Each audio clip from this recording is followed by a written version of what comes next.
A blessed afternoon to everyone tuned in to this webinar. My name is Carlo Abadines, the Advocacy Officer of the Catholic Educational Association of the Philippines, and I will be your moderator for today. For all those listening from all over the Philippines and other parts of the world, please comment on the FB Live link and YouTube where you are watching from. No, we are already reaching the end of the third day of the CEAP Congress. Much has happened in the past 2 days as we heard words of encouragement and hope from the people whom we serve, and the people who believes in our mission and ministry. We were also able to witness the conferment of the Pro Deo et Patria Award to Father Roderick Salazar Jr., SVD, who is a wonderful testament to the beautiful ministry we are in. We hope you were able to get a dose of inspiration and encouragement from watching those amazing videos. As mentioned in earlier webinars, we have a series of learning sessions organized according to the 6 domains of the Philippine Catholic School Standards. Earlier on today, we had a really informative and passionate presentations on the session on Catholic identity and mission by Dr. Pilar Romero, and another session on the learning environment by Father Norman Peña. So to cap off today, this third session will be focused on the domain of learner development. Before we proceed, let me give a few reminders. First, you only need to attend one session for each day, day 3 and day 4, to get a certificate for the whole Congress. No? Again, you only have to submit a total of 3 evaluation forms to get the certificate, one evaluation form for one session each of day 3 and day 4, and another one for the whole Congress. The links to the evaluation forms can be found in the comment section of both the Facebook Live and the YouTube video. No? So we will open up the submissions when the talks are done. No? All videos of the different sessions will be saved in the video section of our official Facebook page and in our YouTube CEAP channel. No? So if you missed out on any of the sessions, you can just go to these sites to view them again. Second, as the talk is ongoing, do post your questions in the comment section of the Facebook Live or the YouTube Live. We are monitoring them actively, and we will be asking your questions and also reading out your comments during the question and answer portion of this session. And lastly, we encourage you to share this webinar in your networks with the hashtag CEAP.CARES or hashtag CEAP.Congress. No? So now we shall proceed with this webinar. No? I'm sure many of us here today are excited. No, I personally am very excited to learn more about educating the whole person. With the sudden changes brought about by the pandemic, we are now confronted with the challenges of physical distance in the formation of those we minister to. What is the value of educating the whole person, especially holistically? No, what does this mean today as we confront the different problems that challenge us as a nation? What are important principles we can hold on to, which can guide us as we navigate the new normal? No? So for this learning session entitled Educating the Whole Person, we have invited a very special guest. Ako starstruck ako mismo, no? And surely an expert on this topic, no? Dr. Patricia B. Licuanan, no? To enlighten us and share her knowledge and wisdom on this very important topic. No? But before we go on to the talk, allow me to introduce our speaker. No? Dr. Patricia B. Licuanan is a social psychologist, educator, and women's rights advocate and empowerment activist. No? She's a renowned figure in the world of education and has played important leadership roles in a wide range of national and international organizations where she was able to be at the forefront of pushing for progressive policies in education, gender equality, and women's empowerment. She has an extensive background in education, spending decades teaching psychology to students, future teachers, scholars, and professionals. She has been professor and chair of the Department of Psychology and academic vice president of Ateneo de Manila University. She has also served as president of Miriam College. But I believe most of us would know her as well for her stint at the Philippine Commission on Higher Education, or CHED, where she was chairperson from July 2010 until January 2018. Of course, as chairperson of the Commission on Higher Education, Dr. Licuanan promoted and implemented an outcomes-based approach to higher education and also reformed the way higher education institutions are classified. Dr. Licuanan led the agency in its efforts to expand access to quality education, to enhance the capacity or competencies of students, graduates, and faculty, to develop and foster excellence in colleges and universities, and to enshrine ethical and innovative governance in higher education. No? Of course, there is still much to be said, pero baka maubusan naman tayo no, ng oras for the presentation and forum. So without further ado, please join me in welcoming Dr. Patricia Licuanan. Ayan, virtual palakpak po para sa ating. Good afternoon. I'm happy to be here at the CEAP convention to discuss educating the whole person. Before I begin, allow me to give 3 warnings. First, I have to inform you that this is the first time for me to attempt a full-length presentation online. I do brief speeches and remarks, but nothing like this, PowerPoint and all. And related to this new experience is the vague discomfort that comes from not being able to see who it is I'm talking to and their reactions. No body language, no facial expressions, no eyes lighting up or dozing off, no applause. But as I like to say these days, one learns something new each day. A second warning is that my experience is mainly in higher education, so much of my discussion will focus on higher education. While I believe that many of the principles invoked can be applied to basic education as well, if you feel that this talk is not for you, feel free to leave. It's okay. I won't be able to see you anyway. My final warning, and this is the most important of all, is that my presentation and discussion on educating the whole person is based on knowledge and experience that is pre-COVID-19. And I really don't know how the pandemic and the new normal will impact on whole person education.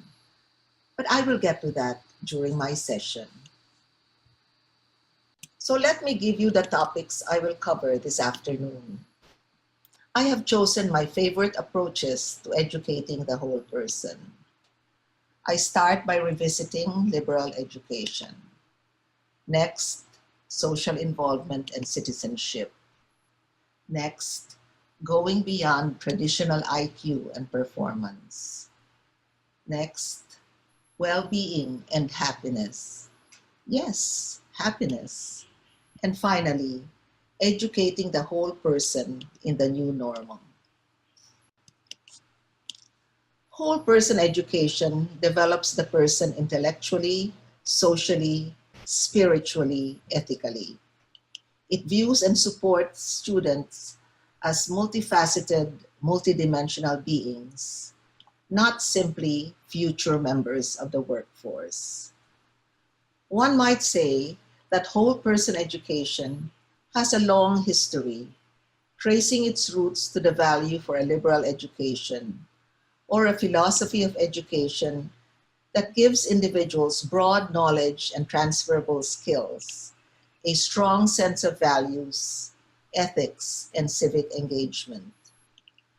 It is usually associated with a general education curriculum, which provides broad exposure to multiple disciplines, along with an in-depth study of at least one academic discipline. In simpler times, a liberal education was well served through a core curriculum, or courses required of all students, regardless of field of concentration. This core included courses in language, arts, culture, history, mathematics, and the natural and social sciences. Campuses were full of arts and cultural as well as sports activities to further enrich the academic experience of students. In institutions run by religious groups such as CEAP member schools, religion or theology courses and church-related rituals and practices completed the educational experience. Catholic schools, such as those in the CEAP network, have always emphasized formation along with academics. In effort to support this broad liberal arts education and to protect it from the encroachment of market forces and pressure to add more and more technical and professional courses to academic programs, room was made for electives, which would enable students to enroll in any course of their choice, whether or not related to their main program of study. Sadly, over the years, these slots were used for more disciplinary or professional courses. Programs of study became increasingly specialized and narrow. Advocates of whole person education also urged putting reasonable caps to the number of courses a student was allowed each term to enable them to participate in extracurricular and non-academic activities for their further enrichment and total development. I remember those intricate negotiations well. It wasn't easy protecting space for liberal or whole person education. The Commission on Higher Education recognizes the goal of general education as to produce thoughtful graduates imbued with 1. Values reflective of a humanist orientation, such as fundamental respect for others as human beings with intrinsic rights, cultural rootedness, and a vocation to serve. 2. Analytical and problem-solving skills. 3. The ability to think through the ethical and social implications of a given course of action. And 4, the competency to learn continuously throughout life that will enable them to live meaningfully in a complex, rapidly changing, and globalized world, while engaging in their community and the nation's development issues and concerns. Aside from the liberal arts and a broad general education, an important part of whole person education has been the movement for social concern and involvement, with emphasis on a commitment to the poor. The main instruments for this service orientation are academic programs, curricular, co-curricular, and extracurricular, service learning programs, and volunteer programs. Colleges and universities have service learning and extension programs that involve students, faculty, non-academic personnel, and even alumni. Through these mechanisms, we provide the analysis necessary to understand the structural causes of poverty, to critically view the globalization and economic growth in the region, and call attention to the problems of uneven growth and the dark side of globalization. Through formal courses as well as through non-classroom activities such as immersion programs, students are helped to become aware of the social realities that the more privileged are shielded from, and develop some solidarity with the poor. In other words, colleges and universities can impart knowledge, skills, and values that will shape students into active citizens, professionals, and leaders who will live the important principles of democracy, social justice, service, human rights, peace, environmental sustainability, and thus contribute to poverty alleviation and national development. Through social outreach and extension programs, particularly through special advocacy centers. Students work directly with the poor and disadvantaged. These centers usually have partnerships with non-governmental organizations that serve the poor and fight for social causes. Thus, students become strong and engaged advocates and active and socially responsible citizens. My discipline of psychology has much to contribute to whole person education. Among its contributions is the challenge to the long-standing dominance of traditional IQ in the consideration of human ability. Developments in multiple intelligences and emotional intelligence present a perspective more compatible with the principles of whole person education. Multiple intelligence theory says that there are multiple types of human intelligence: verbal linguistic, logical mathematical, visual spatial, musical, naturalistic, bodily kinesthetic, interpersonal, and intrapersonal. Each of these represent different ways of processing information and thus different ways of learning. This broadening of definitions of intelligence provides teachers with more accurate understanding of students' knowledge and skills and increases engagement and learning. A distinguished example of the application of multiple intelligence is the College of St. Benilde. CSB was the brilliant product of the late Brother Andrew Gonzalez's pragmatism and vision. Noting the large number of students who did not make the traditional cut in the admissions process of De La Salle University, and yet could obviously afford the LSU tuition, he thought of setting up a new school that could accept these applicants. But instead of giving them a watered-down version of De La Salle curriculum, CSB designed programs that cater to the interests and strengths, or intelligences, of these students. The College of St. Benilde has become the school of choice for a wide range of innovative and non-traditional courses. Emotional intelligence, or EQ, on the other hand, refers to the ability to identify and manage one's emotions, as well as the emotions of others, and includes self-awareness, or emotional awareness, accurate self-assessment, self-confidence, self-regulation, or self-control, trustworthiness, adaptability, initiative, motivation, strivings, commitment, perseverance, empathy, awareness of others, seeing and feeling from another's perspective, and social skills, leadership, influence, communication, conflict management, developing others. We now know that people who are successful and really contribute to society are not necessarily those with the highest IQ, but usually those who possess high emotional intelligence, or EQ.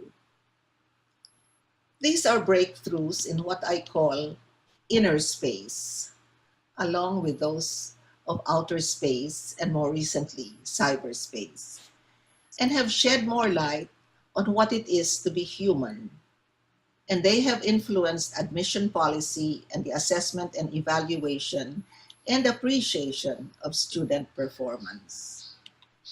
Many top colleges and universities have since gone beyond test scores and grades in filling up their freshman class and in selecting the valedictorians of their graduating classes. A recent influence in the education of the whole person is positive psychology, which is the scientific study of human strengths and virtue. It attempts to measure, understand, and foster those things that make life worth living. Moving away from psychology's traditional concentration on the prevention and cure of problems, positive psychology focuses on the promotion of what is best in people, that is, human potential. The pillars of positive psychology are positive subjective experience, or happiness, pleasure, gratification, fulfillment. Positive individual traits, such as strength of character, talents, interests, values. Positive institutions, families, schools, businesses, communities. Positive institutions facilitate the development and display of positive traits, which in turn facilitate positive subjective experience. Let me give you a short quiz. Take out your pads of paper. All right. Let me ask you this question first. In 2 words or less, what do you want most for your children? Okay, think about it. I'll give you a little time to answer. In 2 words or less, what do you want most for your children? Don't think too much, just answer quickly. All right, next question. In 2 words or less, what do schools teach? In 2 words or less, what do schools teach? Okay, normally I'd ask you for your answers, but that's not possible, right? When I do this, these are the answers I usually get. Results show that we want happiness, confidence, contentment, balance, kindness, health, satisfaction. Schools teach achievement, thinking skills, success, conformity, literacy, mathematics, discipline. In other words, we want well-being for our children, but schools teach the tools of achievement. Happiness should be part of whole person education. What does psychology have to say about happiness and about the teaching of happiness? For starters, happiness should be taught in school for the following reasons: the prevalence of depression among young people, the small rise in life satisfaction despite leaps in the progress in other areas, and the synergy between learning and positive emotion. Happiness or well-being, therefore, should be taught as an antidote to depression,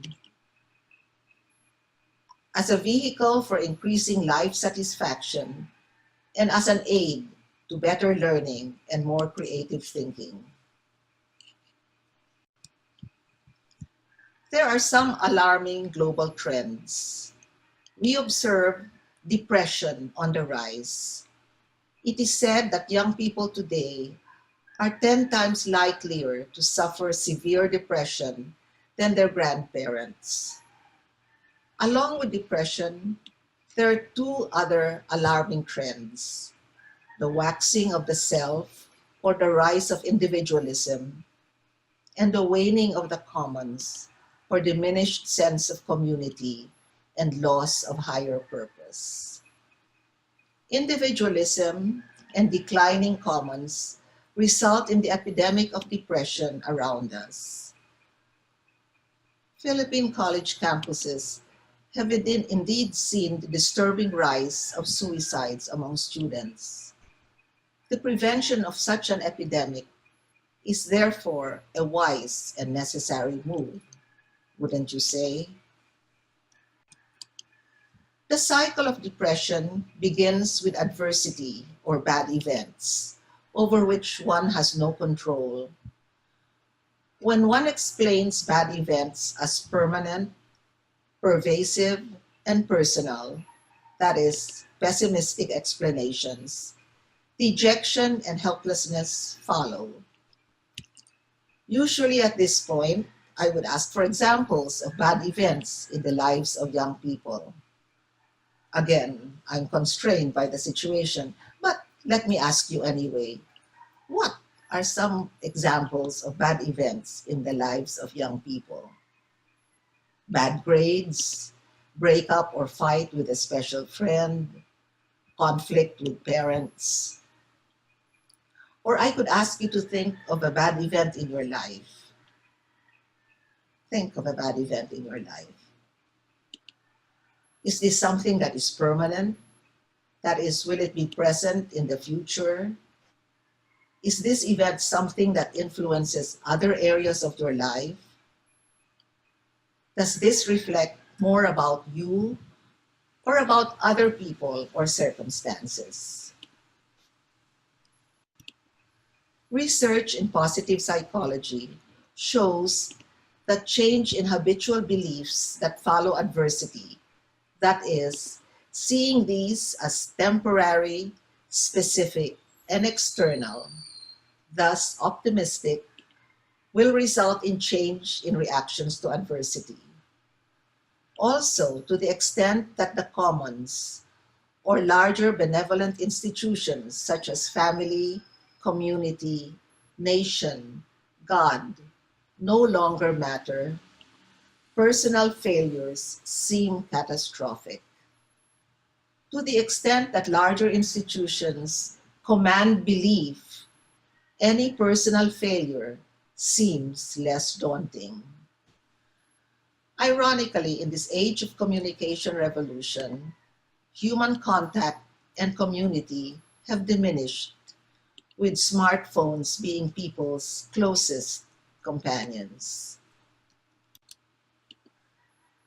Happiness or well-being can be divided into three realms. First, the pleasant life, with positive emotions such as joy, love, contentment, pleasure. Second, the engaged life, or a state of flow or involvement in challenging tasks that are intrinsically motivating. And three, the meaningful life, or connection to others, to future generations, to causes that transcend self. These realms are measurable, skill-based, and most important, can be taught. Positive psychology literature reports rigorous experiments teaching well-being in schools in various parts of the world. Programs reportedly consist of teaching students to think more realistically and flexibly about problems that they encounter, and assertiveness, creative brainstorming, decision-making, relaxation, and other coping and problem-solving skills. Students are also helped to identify their signature character strengths and to increase the use of these strengths in day-to-day life. So for example, in that list that you see on screen, what went well? For this exercise, students typically record 3 events that went well today and why they went well. You can see how this could be an antidote to our habitually thinking of things that went wrong, okay? The other exercise is gratitude visit. Students write a letter of gratitude and read it to the person concerned. Active, constructive responding, another example from your list. Students learn to respond constructively to other person's victories. Character strengths.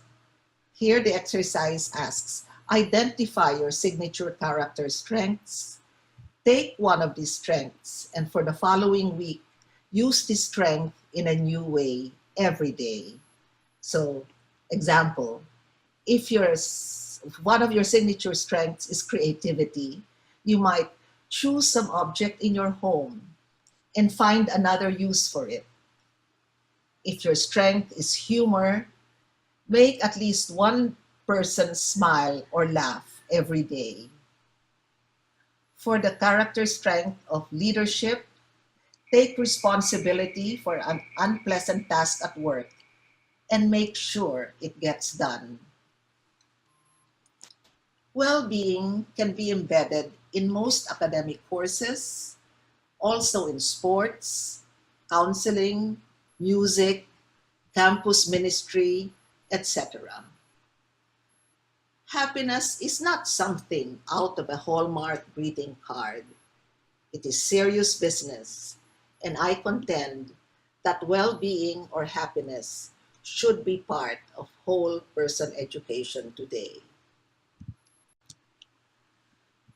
Colleges and universities should be positive institutions, a happy place where education is a pleasant experience. As we said earlier, fun evokes positive emotions of love, joy, and contentment. A happy place where education is an engaging experience, a state of flow when people are involved in challenging tasks that are intrinsically motivating. A happy place where they have a meaningful experience that is connection to others, to future generations, causes that transcend the self, knowing one's strengths and using them to serve the greater good. Question: is the school experience fun, interesting, meaningful, or is it stressful, boring, meaningless, and irrelevant? I hope I'm not being a pessimist when I warn that whole person education and the specific approaches discussed earlier are in some danger. Liberal education, social concern and involvement, alternative intelligence and ability, and yes, even happiness and well-being have to contend with the pressures from market forces and the ratings race that our colleges and universities face. We have seen innovative and forward-looking programs shut down because they are not self-supporting or income-generating. We witness high-impact social programs scaled down or merged for efficiency and cost-cutting. And definitely, a well-rounded liberal education, social involvement and concern for the poor and national development, not to mention well-being and happiness, are nowhere in the criteria used for global rankings. And then there is COVID-19. As the global pandemic poses serious threats, not just to health, but to economic, social, and even political life worldwide, educators, parents, and students have serious concerns about the future of education. Educational institutions at all levels are working double time to adjust to the requirements of public health and safety and the demands of lockdown or quarantine. The challenges are many and difficult. The issues faced are academic and pedagogical, as decisions have to be made on the essentials and non-negotiables of curriculum, and then on how these can be delivered using methods consistent with social distancing. The training and reorientation of faculty follows. There are also major technology issues of access to hardware and software necessary for distance delivery modalities, not to mention the quality of existing connectivity. There are serious economic and financial matters relative to employment of faculty and staff, adjustment in enrollment, tuition rates, additional expense for equipment. The divide between rich and poor, students, schools, and communities has to be addressed. But there is more. While understandably most attention has been focused on immediate or near-term survival issues, it is important to point out that the new normal in education has to address vital social psychological concerns as well. These do not refer to the present anxiety and stress suffered by all sectors of the education community, although that is certainly part of it. One must call attention to a less obvious but equally important part of the education process that may be a casualty in the adjustment to a new normal built around distance, non-face-to-face methodologies. One must be reminded that genuine whole person education at all levels, K to 12 as well as higher education, involves not merely the transfer of content or academic knowledge, but social psychological development that is the product not simply of the formal curriculum, but of the total school experience. This total school experience, so important to the growth and development of children, adolescents, and young adults, involves face-to-face interactions and relationships with peers as well as elders, classmates and friends, teachers and mentors. Psychologists have emphasized the importance of relationships with others in psychological development as one grows from childhood to adulthood. The school setting, elementary, high school, and college, has always been a major setting for these relationships. The school setting and interaction and relationships with others in school, both inside and outside the classroom, help develop work habits, communication and people skills, self-knowledge, confidence, emotional intelligence, leadership, social concern and involvement, and other valuable life skills. Along with the many challenges posed by COVID-19 on education, we must address this challenge: how to preserve whole person education under the new normal. The framework on the slide is proposed. As the education community copes with COVID-19 and creates the new normal based on limited social interaction, it is proposed that it is essential to systematically identify and preserve the social psychological fruits of the educational experience normally developed through social interaction. This analysis and programming must take place at all levels of the school system, from kindergarten through primary, junior high school, senior high school, to higher education, college, and graduate school. For each of these levels, these questions must be addressed. First, what are the desired social psychological outcomes or life skills learned by students? Second, how are these developed in the pre-COVID school experience?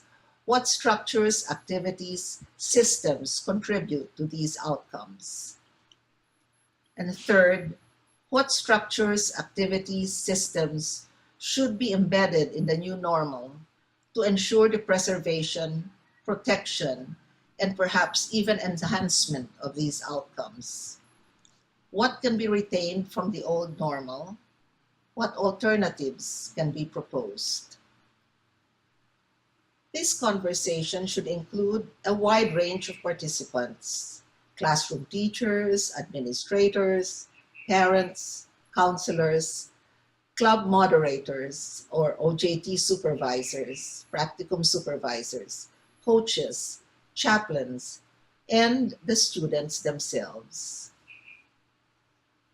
Listen to students as they prepared for the start of classes this month on their digital campuses, border-free campuses, virtual schools, using online learning, distance learning, home-based learning. When asked what they would miss most about being in school, here is what they said. Jamie, 15. Friends, bonding with teachers and other students. Sophia, 18. The engagement between the teacher and students during discussions. Ethan, 17. Being able to physically meet my friends and teachers. Derek, 19.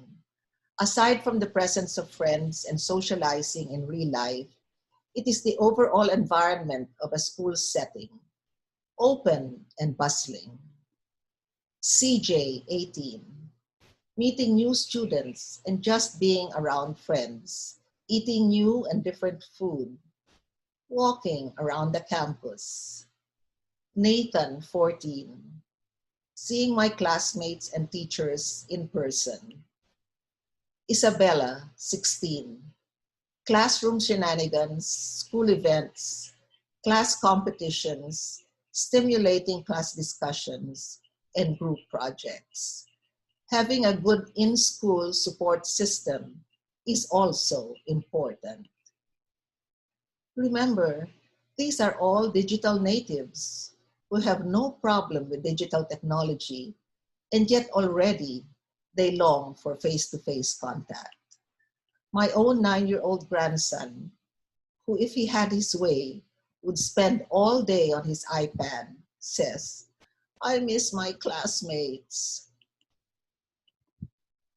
It must be emphasized that the purpose of this effort that I recommend is not to arrive at a standardized prescribed system, but mainly to raise widespread awareness of, appreciation for, and commitment to the basic principles and components of whole person education, along with the development of the ability to implement these under the new normal for education.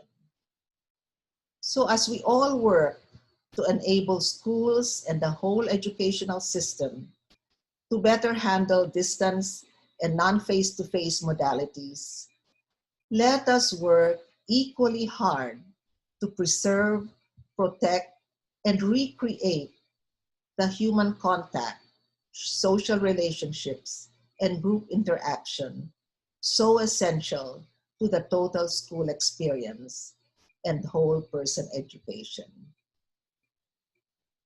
I end with that challenge. It will not be easy, but we must believe that it should and can be done. Let us be optimists. Good luck and thank you.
Ayan. So I think many of us will agree that that was an amazing presentation po, no, by Dr. Licuanan, no. Grabe, ang dami ko talagang natutunan, no.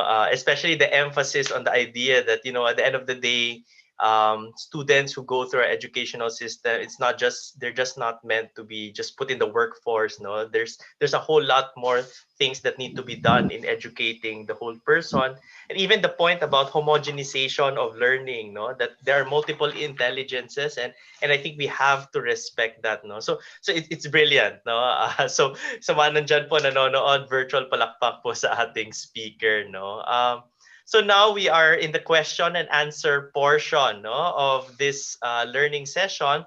And we will have until 5 p.m. no, for this session before we officially close day 3 of the CEAP Congress. Before we proceed, let me give a few reminders once more. Again, you have to submit a total of 3 evaluation forms to get a certificate, no? So one evaluation form for one session each for day 3 and 4, and another evaluation form for the whole Congress. The links to the evaluation forms can be found in the comments section of both the FB Live and the YouTube Live videos, no? Again, for those who want to watch this again, all videos of the different sessions will be saved in the video section of the official Facebook page of CEAP and in our YouTube CEAP channel. If you miss out any of the sessions, you can just go back to the site and you can view them again, no? And the slides as well will be uploaded on our website, www.ceap.org.ph, no? Second, please continue to post your questions and comments, no? So we'll be reading from, we're monitoring them. We'll make sure we read them, no, as we go about during this session, no? So please, so if you have questions, you think you want to clarify or ask Dr. Licuanan, this is the opportunity na po to ask. And finally, we encourage you to continue to share this webinar to your networks with the hashtag CEAP.CARES and hashtag CEAP.CONGRESS. Ayan po, no? So, ayan. So, we'll start our question and answer. Okay na po tayo, Dr. Licuanan. Are you ready? Ready? Ayan. Sige po, maybe just before I go straight into the questions, I'd like to read some comments, no, from our audience, no. So this comes from Leticia Monleon. Sabi niya, very interesting topic. Thank you, ma'am, no. And from Kel Lunag, sabi niya, very inspiring and relevant, no. Thank you very much, no. So a lot of people really appreciate, no, your talk po, no. Of course, there's si Dr. Jazz. Hi, Dr. Jazz. Galase, Nario Galase po, nanonood po siya ngayon. I think the whole Miriam community is here right now, no, supporting us in this webinar po, no.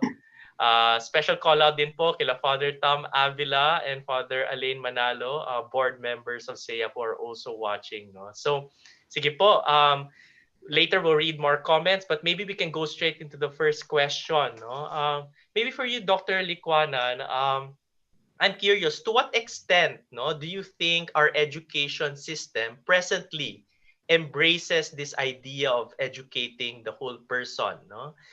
Is it reflected in our policy as well as on our actual implementation, no? And I guess connected to that, what has been some of the major barriers, no, in shifting, I guess, towards this philosophy, of educating a person?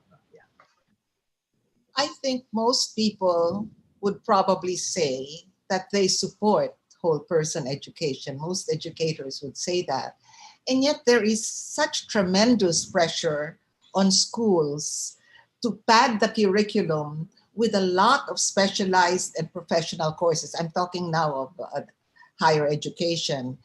Basically because they're thinking of employment and some of the comments of potential employers. So there is always this tension.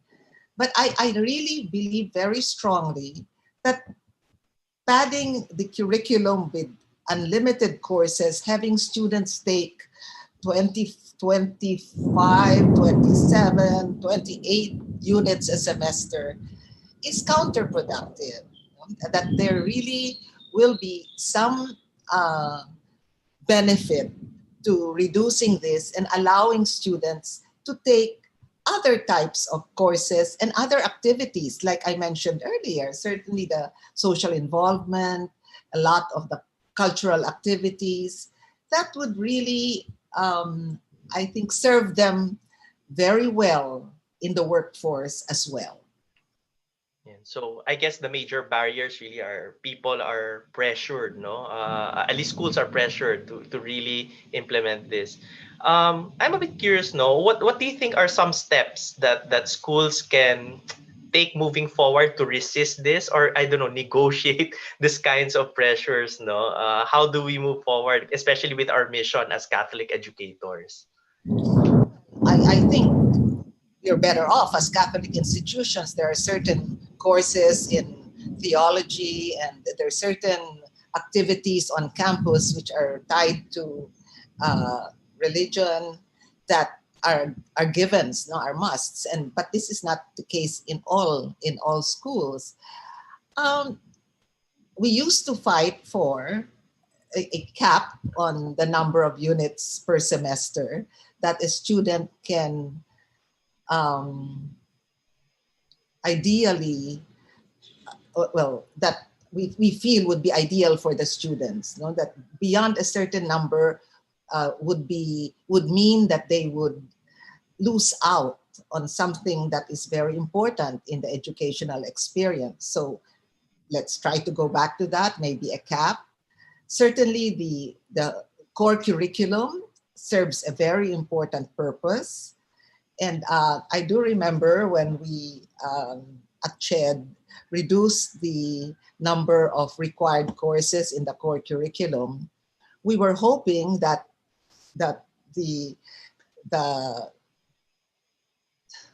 that the looseness or the freedom that was opened by removing courses could be filled with electives and other types of courses. But instead, our technical panels very dutifully, because they're thinking of their professions, I understand it totally, put a lot of more technical and professional courses to take the place of what was removed from the core curriculum.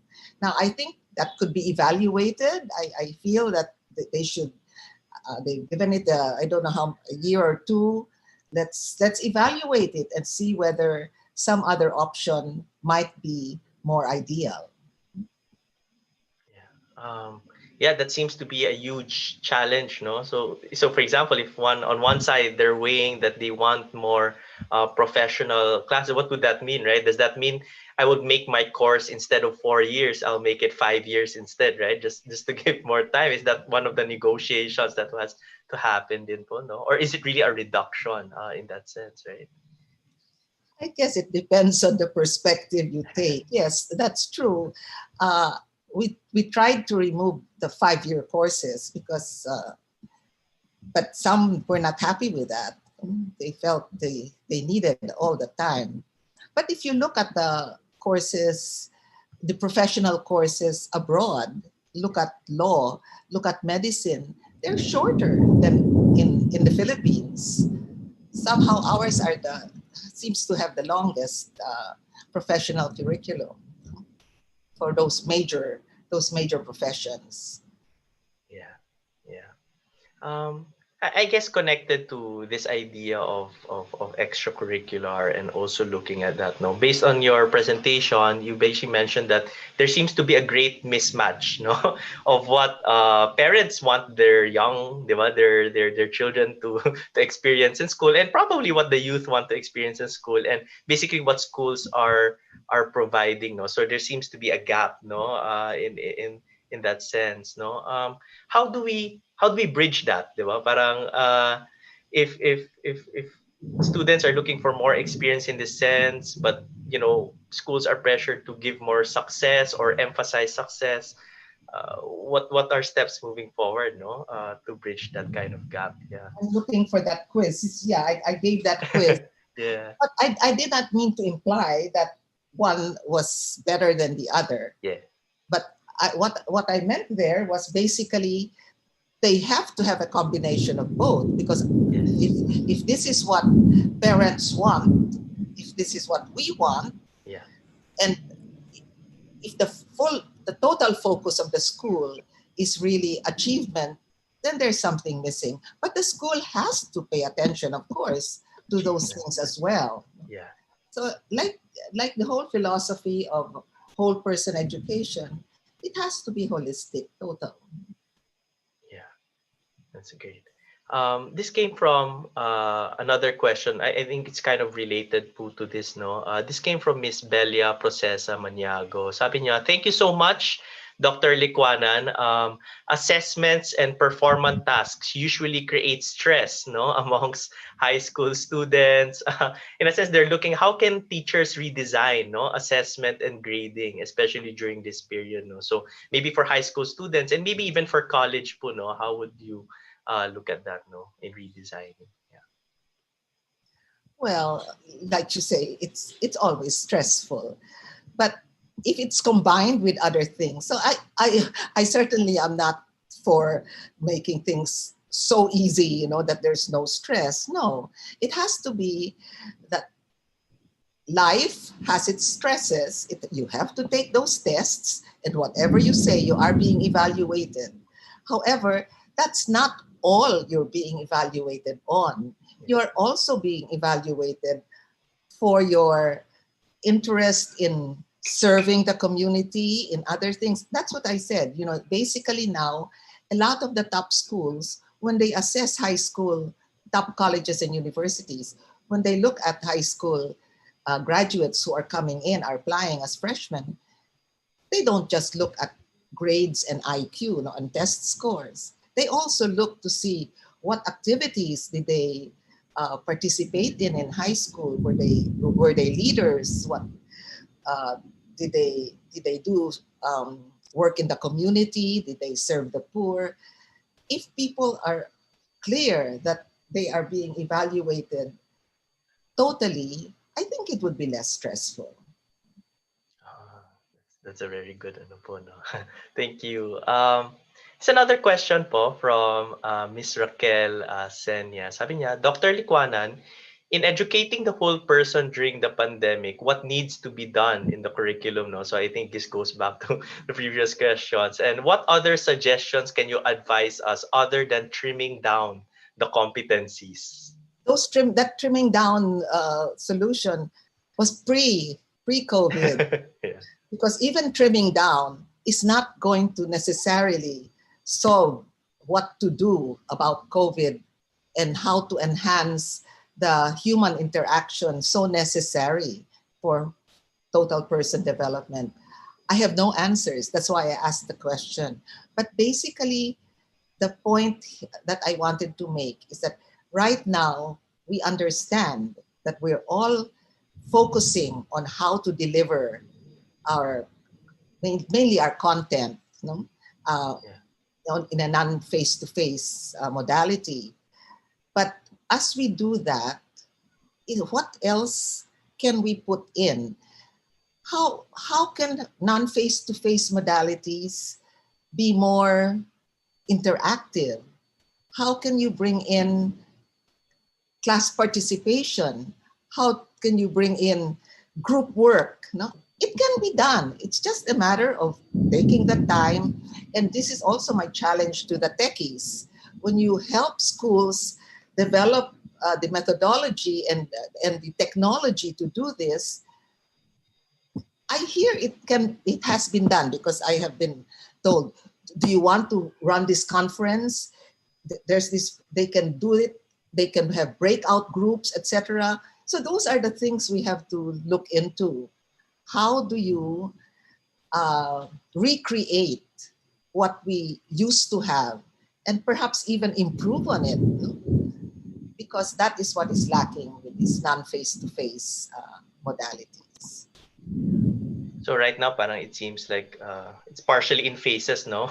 We're at the level now, we're just trying to get the content delivery perfected. And then maybe the next question we have to ask ourselves, no, as a whole, how do we then do the formation, right? As a whole, yeah. So you would ask, that's why I say for non-classroom type staff of an institution, let me ask the chaplains, let me ask the counselors, let me ask the club moderators, how are you doing clubs now? How are you Yeah. doing drama? Yeah. How are you doing this or that? And they will eventually, I guess, have an answer. No pressure yet. I'm sure they don't have the answer now, but Yeah. that has to be part of how we are coping with COVID-19. Correct. And I think that's why it's so important also to expand, I guess, the spaces, no, where people are actually sharing technologies even within our own networks, right? Like in a sense, it's collective learning. How do we accelerate our learning together in finding out these kinds of methods for no? Yeah.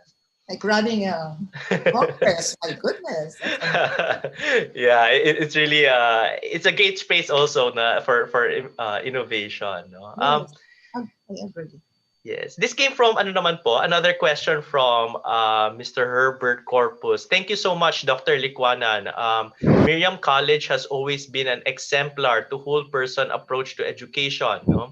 What do you advise to school leaders whose thrust is still more academics rather than a balance of academics and other human potentials? No? Sabi niya, sometimes we can't also blame the school leaders as the measure of quality in the country's educational system is really producing board passers or even top notchers, no? So in a sense, your schools are kind of pressured by external ano, no? So how what kind of advice or what needs to be ano po, no? Yeah. Remember, I said the perils that we are facing in the whole person education, what the market Yes, the market. forces, Yeah. the global rankings, or just rankings in general, Yeah. board uh, board rankings of your graduates and so forth. Yeah, those are things that we have to we have to face as we preserve whole person education. So I think it's basically you need advocates. You need people who believe in it strongly enough that they will fight for it. I was just reading about liberal arts college, not here, abroad, who, because of cost cutting measures, removed basic departments in the humanities and let professors go. And there was quite an uproar, but eventually they did it anyway. So these market forces and the economy, the economic forces are just so strong. So you need champions, you need philanthropists who will support that type of activity because it's good and it's necessary. Yeah. Would that, I guess, connected to the, I guess, the first question I asked, does that mean also that would you feel like we need more advocates who will also push for, I don't know, policy level? No, parang I don't know if there is a need to also change certain ways that we do, for example, mga board exams. Is that something that needs to be also looked into? Not just institution, di ba? Not just for us to look at our own institutions, but also to look at the education environment as a whole. Yeah. I've always felt, and even when we were in CHED, we were talking to the civil service, professional regulatory commission, Yeah. about looking at our um, exams. Yeah. Some of them are very maybe dated. Looking at our laws, we had a project on looking at the existing laws uh, regulating professions, and some of those laws, as the problem with laws, they've been around a long time, and it's difficult to change. And the professions are growing, are moving forward, and yet they are being governed by laws and policies that are very dated. Yeah. So maybe the point here is that it's always good to review. It's always good to look at your systems to see if they really serve you best. And I feel, yes, maybe one has to look. Is that the best way to determine whether a professional is competent and Yeah. a board exam? Yeah. So it's a fair question anyway. Yeah. Wow. That seems like I'm partially reflecting, no, as I guess in my position as advocacy officer. I don't know if that's something, di ba, that we have to think about as an association, right? Like CEAP as a whole also, di ba? Like coming Well, up with yeah. before we advocate any change, the advocacy should be, let's review, Yeah. let's take stock, let's see how it is working, how Correct. could it be better. That Correct. kind of advocacy Yeah. first. Review and understand, no? Yeah. Um, this came from this is a question again on I guess Philippine education as a whole. It's anonymous, no. My impression of Philippine education, even at the higher education level, much of it is remediation rather than specialization, no. So what adjustments do we need to do in view of educating the whole person? What is your view of this? Well, I think within the school and educational system, the first premise is that the education is good and solid. If there is remediation, that means there was something missing, and therefore there was need for remediation. If everything is delivered as it should be, and the quality is good in the basic levels, there would be less remediation necessary in higher education. Yeah. And in fact, right now, with that was what K to 12 was supposed to Mm-mm. solve. And so maybe that's what we should look at this stage. Let's look again at how K to 12 is working, because that was what it was supposed to do. That basically, after 12, you can go to the workforce, you can go to college if you wish, but you really get a very solid education essentially for life. Yeah. So like piecing all the different parts, no, from the basic to the whole. Yeah, seems like a lot of reviewing needs to be done, no, for the sector. So I'll jump a bit away from I guess the specifics of Philippine education, but maybe more about the Catholic identity and maybe Christian spirituality. This came from a question from Hermandad Sas. Sabi po niya, Dr. Licuanan, what are your thoughts on Christian spirituality being integrated into the education of the whole person? What's your stand? I think it plays a very major role, and it could be extremely helpful in whole person education. So that is the potential advantage of our Catholic schools, because we value spirituality and Christian formation. So if that is embedded in a good way, Yeah, uh, that should certainly help. That should certainly help. And I think schools that don't have it, in fact, make up for that with campus ministry and things which are not classroom based. yeah. They can have that as well. Yeah. Actually, connected to that question comes from another person. Sabi po niya, question po, how is the whole person approach different and or similar in public and Catholic or versus, I guess, private or Catholic schools? In a sense, what's the difference in approach? Because I guess in Catholic, in the Catholic education, it's very obvious, diba? We have a Christian spirituality, we have all these things added. But how, in your experience, how is it different in terms of public schools, right? Like maybe state universities from before. How are they different in terms of their framework as well, no, Uh, or approach? the ones as I said, my favorite uh, strategies for whole person education apply to both Yeah, Catholic and public institutions. yeah, A liberal education, yeah, social concern and citizenship.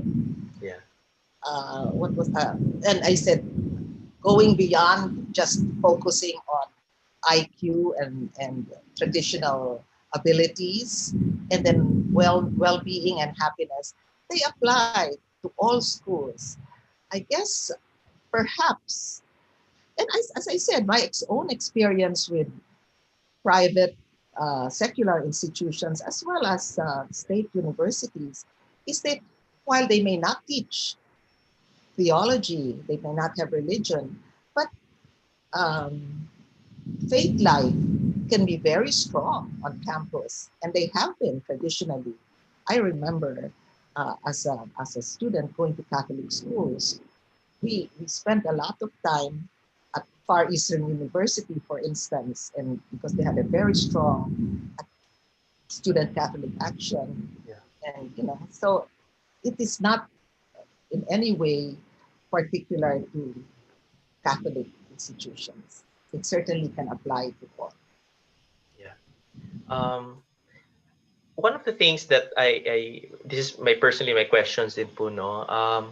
What can you say about, I guess, the tension between the growing liberal ideas amongst young people on one side, and I guess the tension between schools having to commit to church teachings now. Of course, we different topics from gender and all that, diba? Like how do you negotiate that? Because I guess part of the education of the whole person also is to have that kind of conversation, diba? Parang so how what's your advice in that kind of negotiating the tension, no, for these two spaces? Well, I think as educators, we have to be open, we have to listen, because if these are the concerns of students, then we have to allow that to be expressed, and then have a, have a, have discussions.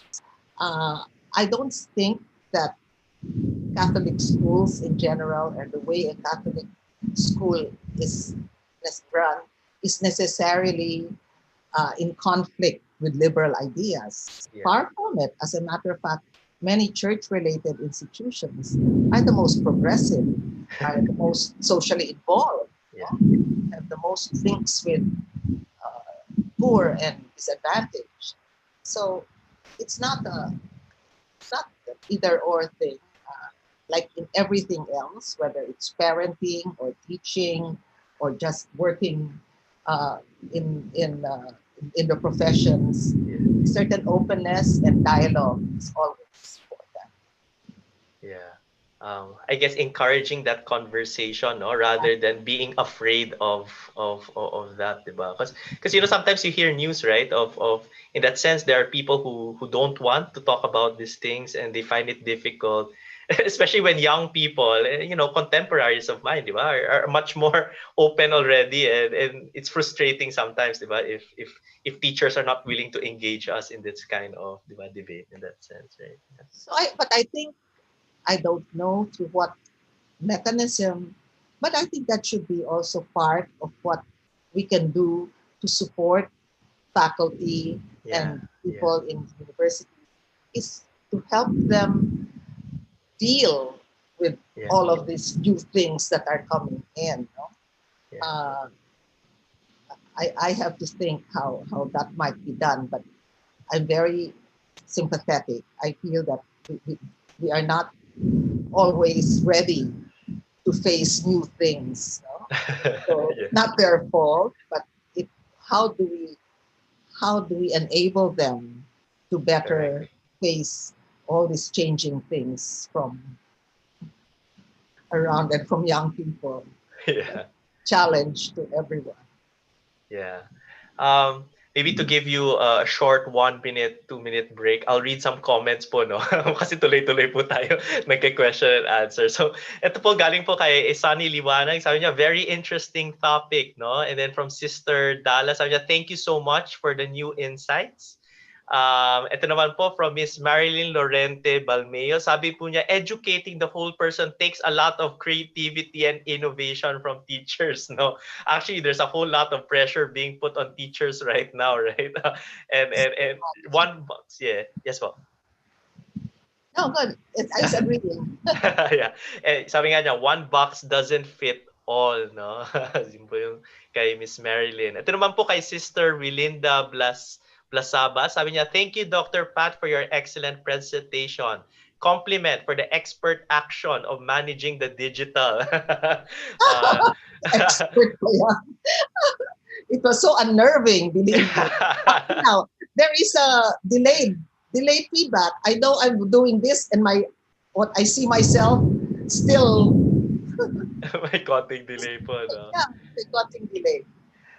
Ito naman po kay Miss Nilda Genovate, watching and listening from St. James Catholic High School, Maasin, Iloilo, no? So it goes far. So nationwide po tayo, Dr. Licuanan. Very challenging for schools to emphasize social relationships happiness, values, and the like, despite our situation today. You might want to give a comment there kasi si Dr. Galang also from Miriam shared din po, no? Sabi din po niya, schools should redefine what success means to them, hoping for schools that emphasize relationship, values, service orientation, compassion for others, no? Baka may you have something to add there or uh, Well, I think it's really the mix. No, I will be the first to say that schools will not survive if their students don't learn the basic skills. No, yeah. Yeah. but it doesn't end there. And Yeah. I guess that's, and you have enough advocates for quality education, and that is usually interpreted to mean know your math, know your science, etc. And all, absolutely, I agree. Very, very valid. But aside from that, you will see that the people who are truly successful don't end there. No? The students who really do well, the graduates that really do well, were also those who were very much involved in other things as well. So that's the main thrust that I am pushing for. Kaya nga whole eh. Yeah. Hindi lang po Hanggat na, pwede care and compassion na wala naman po ano no, knowledge and excellence din po no. guys, Ito po, this is an interesting question because I think it's been emphasized a bit more because of this pandemic. I guess the role of the house or the home and parents as well. No? So ito po ay kay Sister Emmy Bacani. Sabi po niya, thank you, Dr. Pat Licuanan, for a very enriching experience. You're an inspiration to the education ministry. Educating the full persons happens not only in the school but also at home. No? So it is also important at this time of new normal parents are very much involved in their children's holistic education and formation. No? So this is even amplified further because of, I guess, to a certain extent, now students are really learning at home full time. So what do you think about this? What's something that that we need to look at? No, how do we engage parents more in that sense in this whole? you know, there are various points to make here, but one of the things that I feel very strongly is that this pandemic is really taking a toll or putting so much pressure on parents, no? And mothers, particularly, when they have to, the, particularly if they're also working, the fact that they have to now be uh, co-teachers, you know, they have to also supervise the the schooling of their children, Yeah. really adds a tremendous burden. So we've got to help. We have to support them as well. And uh, as I said, I still don't have the answers, but that is one of the concerns that parents are overloaded. The other thing that you might think about is, because one of the realities too is that truly everybody is there at home and everybody has their own thing to do. Mother and father may be working from home. The kids have to be in school. How many computers do you have? Are the cell phones working? Yeah. All of that pressure is tremendous and will take a toll on you. One of the advices that I've heard is truly try to work out the system where you're not always cooped up, you know. So if there are places where you can out go out Take a for a walk. while and then take a walk. Those seem so simple, simple advice, and yet they're they I think they work, you know. And so the thing too, some of the advice I've also heard is that working from home has also the side effect of you're being on call all the time. So this is Yeah. also my advice to my daughter who's working from home. I say, no, you know, at a certain point you say, I'm out of the office now. You know, because when you're really there and you're dealing online, any time of the day or night, you can get some communication from your boss. Yeah. I said, you don't have to answer. So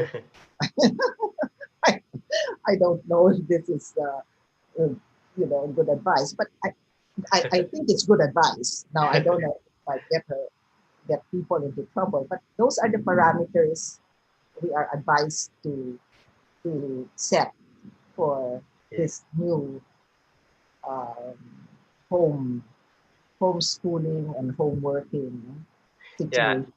I just suddenly remembered something I read before. In France, right? They criminalize if your boss texts you after like a certain working hour. I think they have some law like that in France. I think they really protect the the time for home and personal. I personal and work in that sense. There are certain pluses as well because now when you work from home, you're spared from the time spent in traffic, Traffic, a yeah. waste of time. You can be more productive. I'm trying very hard to look at the positive elements of this experience. And there Yeah. are. Among them is this thing of being able to run a virtual conference. Well, in our case, it's okay. Normally, we would just go to some gymnasium or auditorium in a school. But for international meetings, for instance, Yeah. how easily we are able to get people from all over and on minimal costs, right? Yeah. So Yeah. there are positive things. Yeah. Yeah. um, I guess connected to the idea of the home, no, and in the role of education. This comes from Sir Fred. So sabi niya, thank you, Dr. Licuanan. This comes from St. Rita's College of Balingasag, no, Misamis Oriental. Very precise and relevant presentation. And because of that daw, I am drafting a possible program already to be integrated in our curricular activities. Ang bilis po, no, Dr. Licuanan. May action na po agad, no? But he has a concern that he raised, no? While this is almost ideal and perfect, how do we address issues concerning students who belong from dysfunctional families, no? And those who receive less and worse and worse no support from family members. And I think this is a very real problem, no? I mean, it's me joining, even when I join conversations with young people, it's not a very rare, no, or uncommon thing when people start to talk about, hostile conditions at home, maybe because they didn't follow what their parents wanted them to study because that's not their so those tensions, no. So how do we then address those, no, where the home isn't exactly the most supportive, no, especially in a pandemic So setting. Yeah. that is always there's there's thunder and lightning over where you are. Over here, it's quite loud. But you know, those are always concerns. And but basically, so that there are dysfunctional families. But perhaps even in normal families, let me just think that people are under tremendous stress. So Yeah. parents may not be as as capable of handling this situation because they themselves are under such pressure. It could be that they're unsure about their jobs, they're having difficulty working from home, they have difficulty getting to work, stuff like that. So there are real stresses Yeah. even with basically functioning and normal families. But there are dysfunctional families as well. In the in the women's movement, it's been very clear that there is a big rise in violence in the Against home women. Yeah. because you're now cooped up together. So uh, those things have to be addressed. They're realities of this present situation. So I know my friends who are therapists and clinicians are very busy because there's so much that needs to be um, tackled and so much help that people need, from others. And it's not as easy now. Tele, you have to do teleconferencing or over the phone. You can't just go to your counselor or your therapist or your friend for that matter. It's not as easy. So we have to. I have no clear answers, but that's what we have to deal with. Yeah. Yeah, I guess I don't know if you might have advice. I guess it's one of the questions, I guess, of how do we build. So at home, there's also these issues, but there's also the idea of how do we build safer spaces for students, no, towards holistic development. Because I think even before the pandemic happened, I think there were issues that began to arise, diba? So, Maybe scandals or whatever, in a sense, diba? Or teacher-student, diba? Relations, those kinds of problems. I guess how do you build a safer space? What are steps that's that schools can move forward in really building that safe space so that their students feel safe and can actually pursue their own personal development in that sense. well, I think that we will be in the best position to provide safe spaces if we listen to the students. Now, I think that basically there has to be a mechanism where we have our ears close to the ground as far as our students, and for that matter, faculty as well. Sometimes we get so busy in our work and Yeah. we're so totally focused on the work that some of these things fall through the cracks. But basically, an open and um, uh, accepting environment is the first step. Where students feel that they can say what's on their minds, they can they can report what has happened, they can report their feelings, their distress. So we have to have mechanisms like that. It's not, of course, counselors are very important, but the classroom teacher, I have always felt, is the first, what do you call it? I mean, they're the very first ones who can spot these problems or needs in students. I have always said, maybe they homeroom teachers, freshman English teachers, Yeah. I should be trained to be like barefoot psychologists, that they, Yeah. Yeah. because you don't have students going to the counseling office Correct. Yeah. as a matter of course. So it Yeah. has to be in the classroom where these problems are spotted, or in the classroom where the student has an outlet of some kind to speak. No? And that's what I said, some of those exercises. And that's why a good English essay, for instance, will reveal so much. And then the teacher is taught to spot these things. Then she can either learn he taught the first aids, the very basic first aid, how to handle it initially, and then refer it if the problems are more serious. So I think classroom teachers are so key that they have to be oriented towards the whole child, or the whole student. Yeah.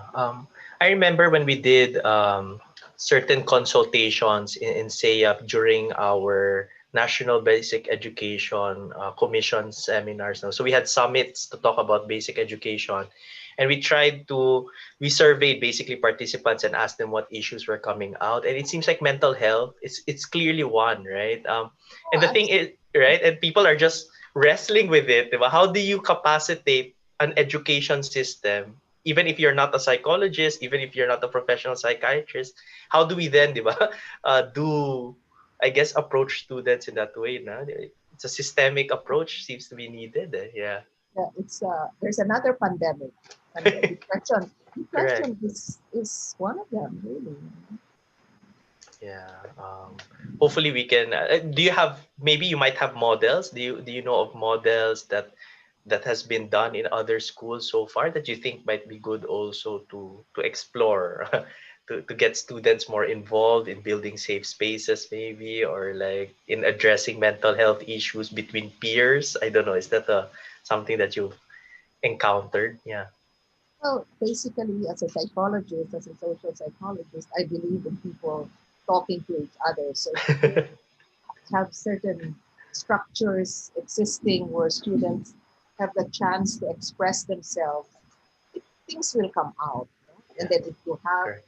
a sensitive uh, caring teacher with some basic skills in that Yeah. area, that would be the beginning. I remember when we used to have training, no, of the psychology department would train Yeah. homeroom teachers for Oh, basic wow. listening skills. What are the early signs of problems? Yeah.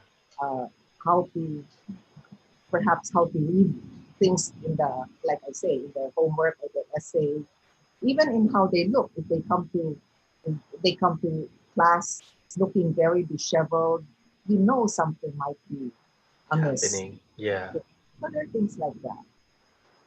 Wow. And now we have to craft that, no? To mine to the digital space, right? How do we monitor Yes, these things now in the exactly. You digital don't see space? them. Yeah, yeah. It's really tough. Maybe I guess moving from the students, I just want to ask a few questions related to the teachers naman po, no? So this came from Miss Linda Garcia.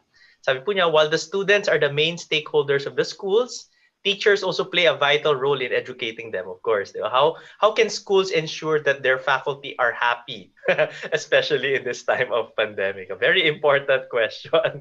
Of course, absolutely. Yeah, I think a happy teacher would be a better in a better position to help students. No?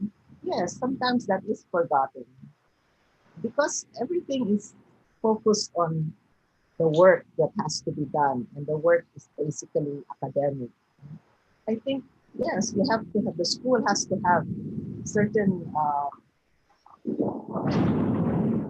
sort of really Ang lakas. water is very loud. Sumasagot na ang ano, langit. Yeah, I think teachers also really need a break. They need to be supported and told that they are important.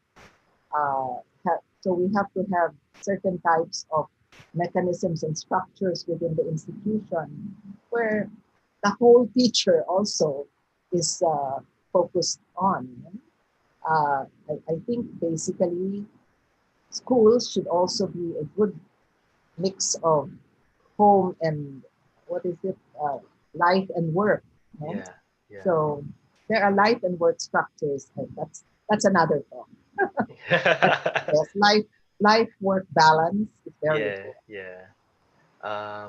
Yeah, I think that's a good ano. And I think even just reflecting on it, a lot of teachers actually are young people also, right? So sometimes we forget. Also, Yeah, yeah, that's so true. yeah. So it's Yeah. not easy to run a school. There's so many things you have. Stakeholders from parents to students to teachers, non-teaching staff. um, I, this is a question on, I guess, administration again. This comes from Nolvic Deloria. Sabi po niya, do we have a way of measuring the whole person approach of the school that can help administration decide or act accordingly? So I think people are now looking at, in a sense, metrics or things that they can use to measure whether their school is, I guess, having a whole person approach or the quality of the whole person approach, a way of assessing it. Well, I think assessment is always rather tricky, and one has to be quite creative. But Yeah. first, you could look at inputs. No, you could see what kinds of programs exist. Are they all academic? So that's the simplest. Yeah. Inputs are the simplest to measure, and there should be certain inputs that are focused on whole person education. That's for starters. And then afterwards, you look at what happens to the impact on Yeah. you look at the quality of your graduates, you find out what they do, Yeah. uh, Yeah. where they go, what type of citizens they become. All of these things are part of that total picture. Yes. Yes. But maybe Um, that's something we could brainstorm on also, yeah. how to measure. At least CEAP also is creating the Philippine Catholic school standards. Of course, it's created it for basic education, but now it's developing it for higher education, and I guess it will be released. No, in that sense, it outlines at least approaches there. No, my benchmarks in terms of descriptions. But yeah, baka tama po, no? Baka maganda din pag-isipan pa din, how do we develop it even further, no? Like, is there a kind of test that you can use, right? Rather than just a checklist, no? To assess how happy, is there like a happiness survey for your student, di ba? At the end of graduation, parang, yeah. Well, that sounds so simplistic, but I'm sure there are ways of measuring the well-being Of of the student, yeah. students, and sometimes just asking them, you Yeah. know, an exit interview as they leave school, because their their recommendations or their feedback would be very valuable. Do we do Yeah. that systematically? And which, and like you were saying, like which aspects of school life did they find most memorable? Yeah. That's a very interesting indicator. Yeah. Yeah. Like you say, your theology and philosophy courses, great. So things we have to ask the question and see what answers we get. Correct. Ito po, galing kay Miss Soda Garcia. Hi, Dr. Licuanan. Many thanks for your presentation. In your opinion, how does the current political situation of our country affect the education environment from the lens of a young person approach? No? I think the political situation is always a major factor in our lives, and it affects our attitude towards things. So Yeah. I think right now there are many areas where people feel um, that their well-being is endangered, Yeah. and they know of people whose lives have really been very seriously and negatively affected by Yeah. by the political situation. Yeah. That doesn't help. That doesn't help Yeah. well-being in any Yeah. way. So politics is always a factor. Yeah. Yeah. Would you have advice on how to ensure? I guess part of it you were mentioning in your framework as well, right? That at the end of the day, a holistic person will also be, in a sense, formed so that they would be active, right? Be active citizens, actually contribute to nation building. But again, di ba, we're struggling with that. Are there things that you would have advice of how do we nurture this sense of citizenship? Even So, in a time of physical distancing in that sense, right? Yeah. well, physical distancing or certain type of political atmosphere, Yes. action always helps. One has to feel, even though in a small way, that you're doing something. So, passive acceptance of terrible things, whether it's uh, whatever pandemic is around us, Yeah. is really does not help. So sometimes just an exercise where you say, "What can I do?"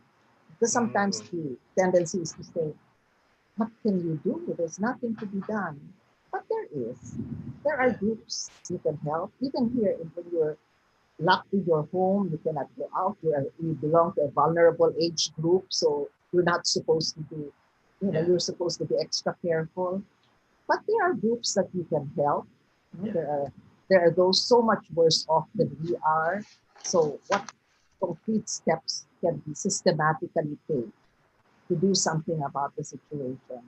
And I think if everyone kind of thought that way, they would be a little bit more optimistic, and then maybe something can really be done. So Yeah. all of us have to start with concrete steps that we are going to do to make the situation better, whether it is COVID or politics. That. Thank you. That's really beautiful. No, because I think this was a question also that was raised by Lenifer Carlos. Sabi niya, how do you inculcate hope to young people nowadays? No, so in that sense, di ba, you're sinking into this sense of uncertainty about your future, and I guess one pathway is action and active citizenship. But would you have other ways that you think hope can be inculcated more deeply, to young people You today. know, I mean, some of those exercises that I gave, they seem bit small and minor, but they do help. Like, just uh, what example did I give? What things went well today? And I do that too. Like, so what are the good things about this pandemic? How has my situation actually improved in some areas? And I Yeah, find that I can answer those questions. I can find things which are somewhat better now yeah, than they used to be. Everyone can, I think we did that systematically. We'll see, as I said, we would be doing that, let's say, group exercises pre-COVID. But now, let's find a way of doing it while COVID's going on. You know, maybe through these online meetings, you can still ask, have a group, and they could be sharing what what is what are the few things that went well yeah. this today or this week or whatever. Yeah, that's great. Well, even small questions you can just ask at the start of your class, no? Can build Gratitude that kind. question, the gratitude letter. Don't find who can you say? Who would you like to write a thank you letter? Yeah, yeah, yeah. That's beautiful. And I think that's all teachers can do that. Whatever subject, diba? You do, it doesn't have to be a math related question. You can really just ask a very real question to your students, no? On that's great. No? I'll just read some comments, no, as we end. Grabe, ang dami na po natin na pag-usapan, Dr. Licuanan. It's like a crash course on the whole struggle, no, in pushing for educating the whole person. So ito po, my special greetings, no, from Nepal and also Indonesia, no. So international na po tayo, Dr. Licuanan, and I'm sure some people are also watching from USA, like our previous sessions po, no. So sabi po nila, thank you so much for the amazing presentation. Educating the whole person is sometimes taken for granted, especially so that parents have different priorities and perspectives, no. So I think this is where, I guess, negotiating with stakeholders, making parents also understand the value of this kind of education. From Miss Mirma, Tika Ortiz, thank you, Dr. Licuanan, for your pointers and tips. Engaging our parents is so important that we educate the whole person. I think student organizations should also look into ideas on how to engage the household in their activities. Wow, this is an interesting perspective. Student organizations na mismo have to be creative, not just the school, no? Yeah. Um, from Sister Emma Cameros, we all need holistic development, happily to be successful and to be able to combat this pandemic situation and time. From Miss Mary Jane Castillo, glad to see you again, our former CHED director. Thank you, ma'am. You are so full of wisdom. Ayan po, no? Uh, amazing. Si Dr. Amelia Ronquillo, who is the CEAP Catholic Hero Awardee and PCSS Basic Education Technical Consultant. Highly relevant and insightful presentation. Thank you, Dr. Licuanan. No? So many people are really happy about your presentation po. I think there's many questions to still think about, but there's also a lot of wisdom that you've shared with us po, no, Dr. Licuanan. Maybe just before we end, are there maybe you have some closing words, remarks to give hope, to encourage our educators, no, especially during this time, no.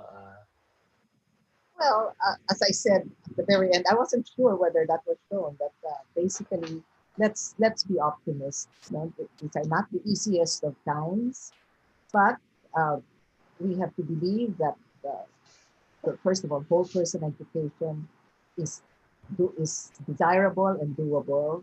That the pandemic is something that eventually will get through. You know, it won't last forever. And even while it's going on, there are things we can already do. But now to go specifically then to how to preserve whole person education during the time when we are so focused on non-face-to-face modality Correct. is a real challenge. And that, I know I didn't provide answers, but that's precisely what I wanted. Just keep that kind of questioning, to start it and keep it going.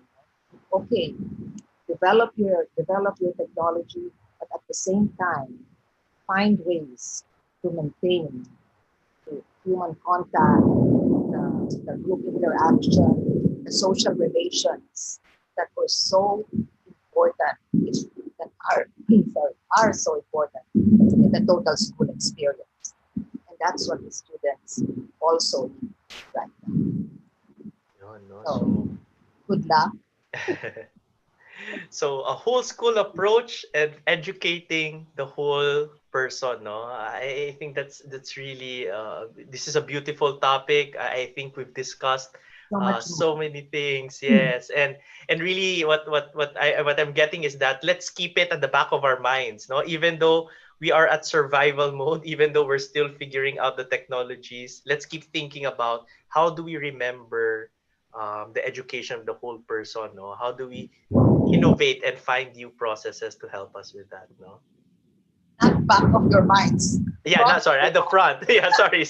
At the front, no? So parang simultaneous, you're thinking about ano talaga, no? So it's a huge challenge for all of us, but I think many people have been really inspired by your words, no? So thank you, Dr. Licuanan. Virtual palakpak po, no? Sa mga nakikinig po sa atin dito, kay Dr. Licuanan, no? Maybe I guess just to end, I have three points that I got really from this whole conversation, no? I guess the first one is really the importance of dialogue and listening, no, to different stakeholders. It seems like there is an invitation for us, no, as we struggle with all of these. Let's be listening. Listen to our teachers, to our parents, even especially the students, right? And what are they going through, no? And to have that kind of dialogue as we go through this, no, together, no. I guess second, I think you mentioned it also a lot, no, Dr. Licuan. I guess the idea of wrestling with tensions, no, we don't need to have answers today. But I think it's important to have that question, ngayon, sinasabi nyo, at the front of our minds, di ba? Just thinking about, oo nga, how are we going to sustain and continue educating the whole person, even in a time of pandemic? We don't need an immediate answer or a perfect answer, but we wrestle, no, with the tensions of figuring out what to do next now. And then maybe last, and I think this is the most beautiful point for me, I guess finding hope and optimism and doing that in action, no? In a sense, diba? Like that you have to keep moving and doing something, whether it be helping, so that you also feel like you're doing something, no? In that sense, no? But also, I guess just really finding ways to ask questions, to ask yourself, diba, how to bring more hope, find the silver lining, and keep optimistic, no? That's true.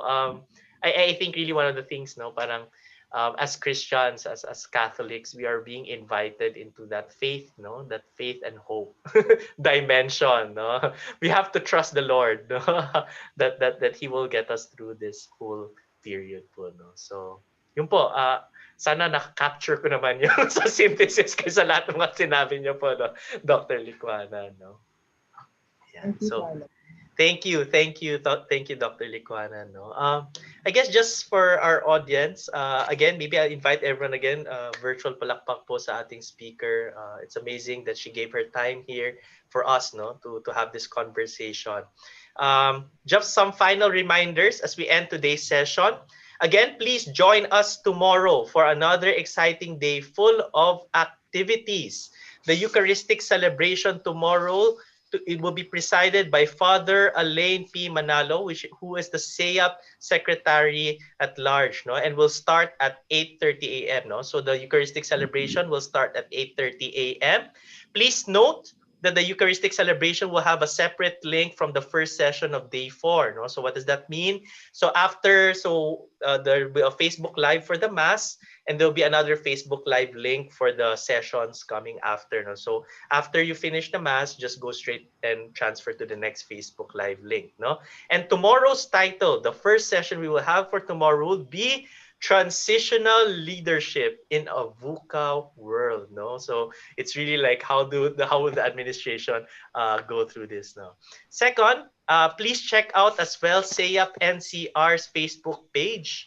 They will be holding a free webinar on the essentials of homeschool collaboration. No, this will be held on September 29, 2020, 10 a.m. Please check out CEAP-NCR's Facebook page. Well, perfect topic to actually, because we just talked about how do you collaborate now, no, as schools and as and with the homes, no. So again, as we close today, may I invite everyone to a moment of silence as we thank the Lord for the blessings He continues to shower upon us, and as we pray for those who continue to struggle through this pandemic. So let's give a moment of silence for our fellow Filipinos, brothers and sisters around the world as well, who may be struggling.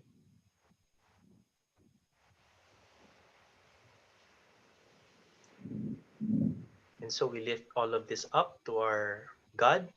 Glory be to the Father, and to the Son, and to the Holy Spirit, as it was in the beginning, is now, and ever shall be, world without end. Amen. No? So as we end, may I now invite everyone to sing prayerfully our CEAP hymn.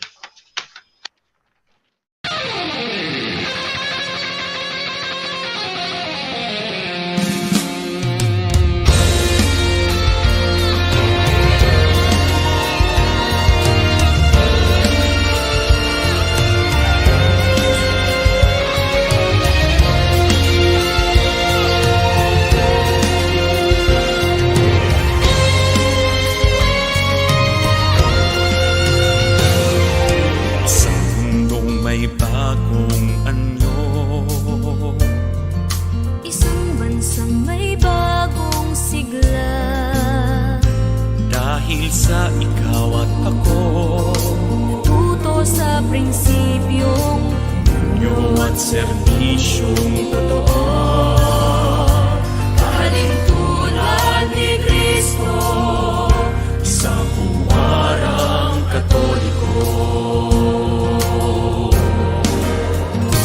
Pagkakaisa sa tulong at gawa, masasalamat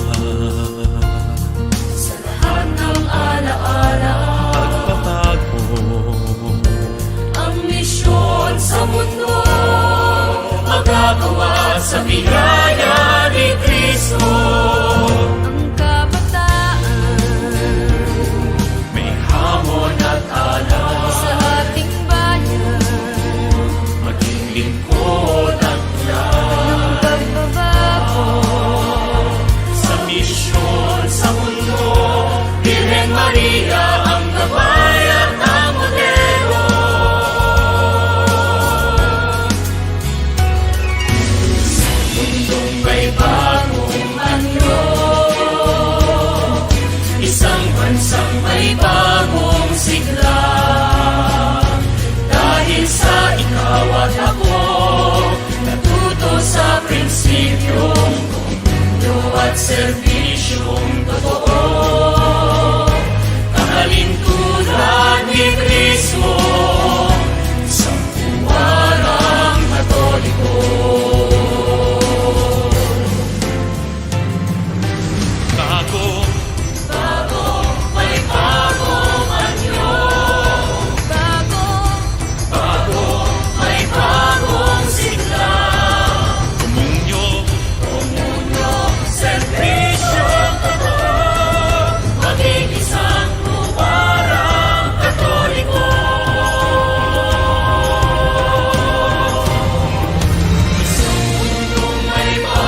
We make teaching and learning possible all the time, everywhere.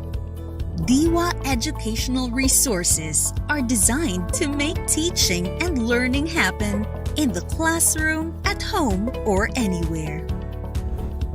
Make teaching and learning more fun and engaging with the new DIWA textbooks. Fully aligned with the K-12 curriculum and the Department of Education's most essential learning competencies, DIWA textbooks provide complete and appropriate content that prepares students for higher education or employment. Now, with its new interactive digital format, DIWA textbooks can be broken down into digestible, easy-to-browse modules that include additional visual elements and up to 10 gamified quizzes per module, reimagining the teaching and learning experience for distance education. Provide students with additional knowledge that are interactive, thematic, and interesting with DIWA Supplemental Educational Magazines or SEMs. SEMs are filled with articles and activities and come with a teacher's guide and editorial content that teachers can use as tools in designing effective learning experiences for students in the classroom. SEMs also contain interactive digital activities and can be used as an additional educational resource and reference material to augment students' learning sessions at home. Make meaningful learning experiences beyond the classroom with the power of Genio e-learning. With the ready-made interactive digital resources and add-on contents found inside Genio e-learning, teachers can save time in preparing materials for classroom lectures and discussions. Teachers can also maximize the collaboration tools as well as lesson and test authoring tools available in Genio e-learning so that students can learn safely at home, synchronously or asynchronously. Redefine student learning with Checkbox, our gamified assessment portal for grade school and junior high school students. Checkbox contains gamified drills that can be used in conducting quizzes and seatworks, providing teachers and students with a blended learning environment. Using the tools and features in Checkbox, teachers can create tailored activities as well as monitor learners' performance in real time, helping students develop mastery in 5 major subject areas, anytime, anywhere, and on any device. With DIWA's educational resources, teachers continue to be frontliners in nation building. Students become active contributors to the country's progress. And schools create a teaching and learning environment that defies any boundaries. Together, we give education the attention it deserves all the time, everywhere. We are DIWA. We move the nation forward through education.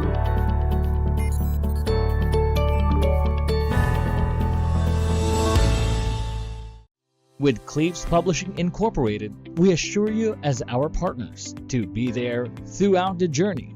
We are with you in every step of the way. Technology is continuously evolving, and C.O.N.G.R.E.S.S is riding with it. From print to digital, C.O.N.G.R.E.S.S got you covered with the products that we offer. Spearheading C.O.N.G.R.E.S.S products are the Leaflets, an e-learning portal for teachers only, and the Leveraging Education, Augmenting the Future, or LEAF, for student-teacher access. For teachers, administrators, and school owners, we have the C.O.N.G.R.E.S.S Shares. It is perfect for you in maneuvering fast-paced demands of the education field as we collaborate in creating a balanced amalgam of theories, pedagogies, and practices inside and outside of the realm of the learning environments. Reimagine, reinforce, recognize, to make quality education through a variety of lectures, trainings and webinars in aid of instruction, classroom management, and institution management. These offerings are perfect responses. In connection to C.O.N.G.R.E.S.S, to provide service beyond sales, C.O.N.G.R.E.S.S also has the C.O.N.G.R.E.S.S for its partner mission schools in providing them with capacity building focused branding or rebranding the institution inside and out. It also practices reimagining various school scenarios and responses to the needs of the time, reinforcing school climate and culture through different webinars conducted among institution partners and in recognizing the value of each stakeholder in the success of value-laden instruction delivery. Another product of C.O.N.G.R.E.S.S is the C.O.N.G.R.E.S.S Assist. This offering features a 24/7 hotline for technical assistance in the use and maintenance of the leaflets and leaf. Almost everyone in the academe can benefit from this, from the teachers, admins, and school owners to the students and parents.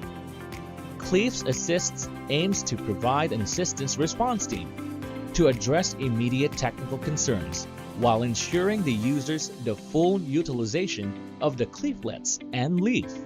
It also offers visits with partners to address offline concerns when needed. We ensure quality service delivered through this hotline assistance to our partners always.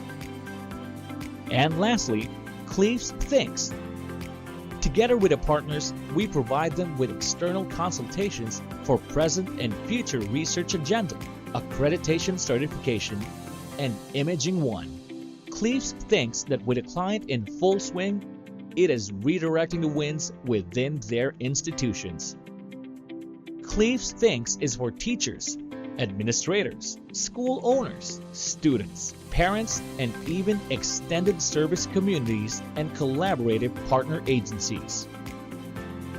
Through innovative designs, proactive responses, and reconfigured goals, established institutions are on the verge of the fourth going to the fifth industrial revolution. Strong definitive vision is what's needed in remaining relevant and competent in this world. And this is what C.O.N.G.R.E.S.S is all about.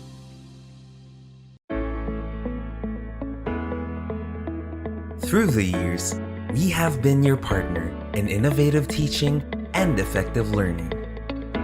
Our teaching and learning resources and the professional development programs for teachers and school leaders speak of the alaga that you deserve as our collaborative partners. Now more than ever, we commit to Alagang Phoenix CEAPs, the cornerstone of our mission in education. We vow to guide and support you in navigating uncertain paths in education today by providing holistic solutions that support instructional resiliency. With our MELCS compliant print and digital resources and programs,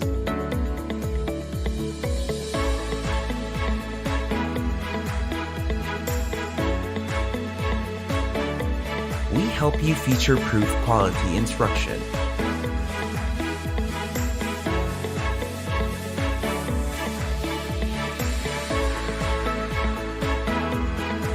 Distance learning must-haves for students, teachers, and learning coaches.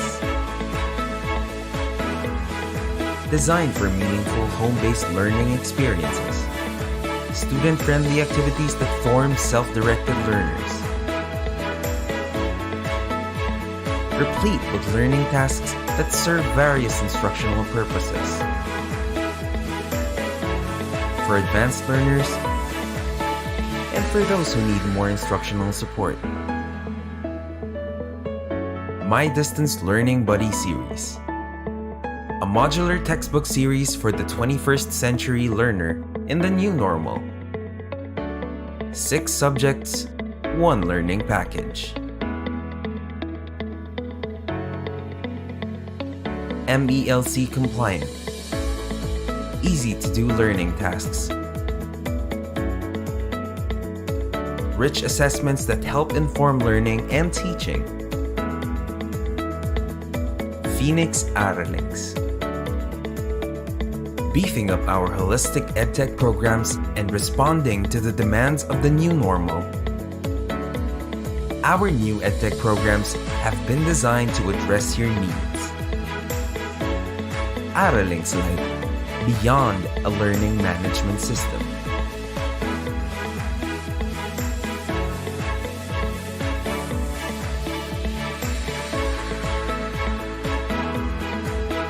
Araling's Flex empowers schools to effectively use learning technologies and resources.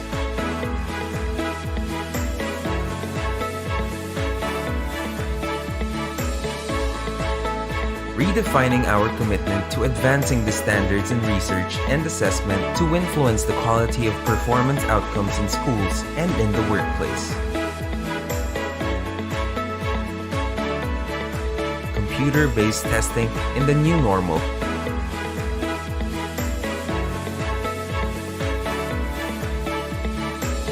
At Phoenix CEAPS, we arm you with holistic and meaningful resources. For innovative teaching and effective distance learning. At Phoenix CEAPS, we help you get ready for the next in Philippine education.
In this age of new normal, online is not your only option. Because new normal means new learning modalities and new learning possibilities. Let Vibal make learning offline possible with Smart Class. Smart Class contains pre-made daily modules sequenced according to DepEd's budgeted teaching and learning calendar. Each module has a specific lesson duration and has day markers to guide parents and teachers in the asynchronous learning of learners. Inside the modules available in Smart Class, you will find the following elements. First, learning competencies are identified in the module openers.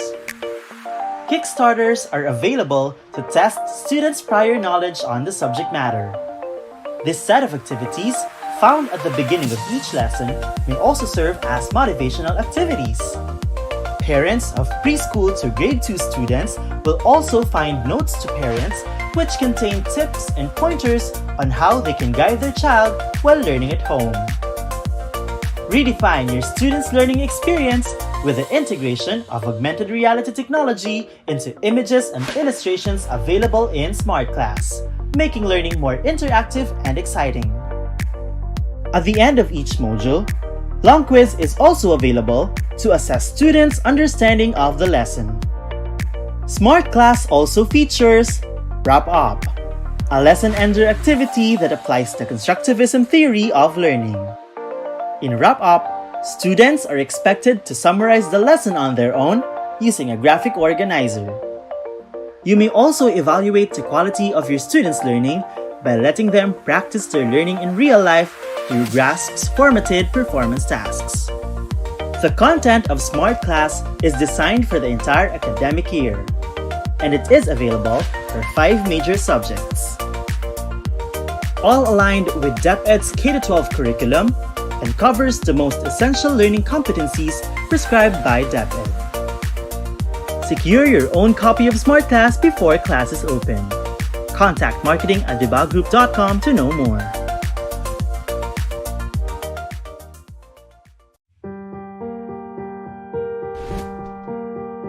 The COVID-19 pandemic has resulted in school closures all across the globe. But even in these uncertain times, education must continue. Rodrigo Duterte says he won't allow students to go back to school until continue operating distance learning. She is talking about the shift to distance learning. Through this method, teachers deliver lessons outside the traditional classroom setup. As the leading provider of e-learning materials in the country, Tech Factors Incorporated is committed in helping you and your students experience positive teaching and learning environment inside or even outside the physical classroom. The DepEd, we will not anymore have these face-to-face classes with our students. We asked Tech Factor if we can convert to Tech Teach. And I'm happy because they agreed to that proposal. So we have scheduled trainings already for our teachers. The way Tech Factors are handling their schools and the teachers is very accommodating and very commendable because they are there from time to time whenever we need guidance and help in terms of the LMS, in terms of the content.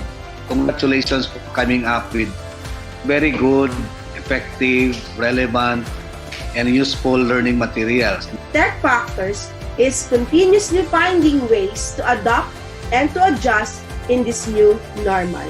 I am convinced that being partners with TFI is a big help in this time of new normal.